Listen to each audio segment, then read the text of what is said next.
Chapter 25.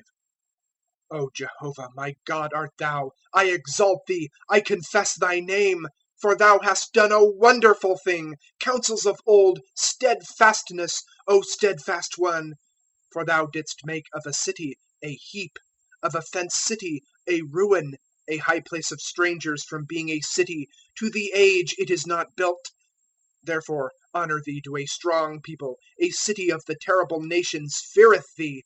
For thou hast been a stronghold for the poor, a stronghold for the needy in his distress, a refuge from storm, a shadow from heat, when the spirit of the terrible is as a storm, a wall.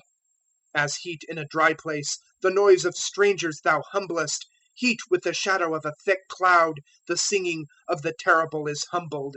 And made hath Jehovah of hosts for all the peoples in this mount a banquet of fat things, a banquet of preserved things, fat things full of marrow, preserved things refined.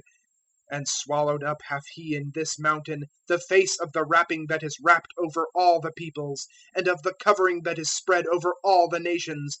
He hath swallowed up death in victory, and wiped hath the Lord Jehovah the tear from off all faces.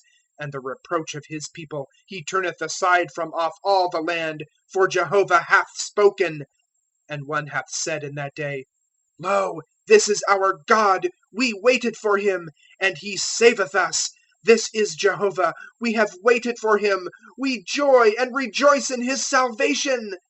For rest doth the hand of Jehovah on this mountain, and trodden down is Moab under him, as trodden down is straw on a dunghill. And he spread out his hands in its midst, as spread out doth the swimmer to swim.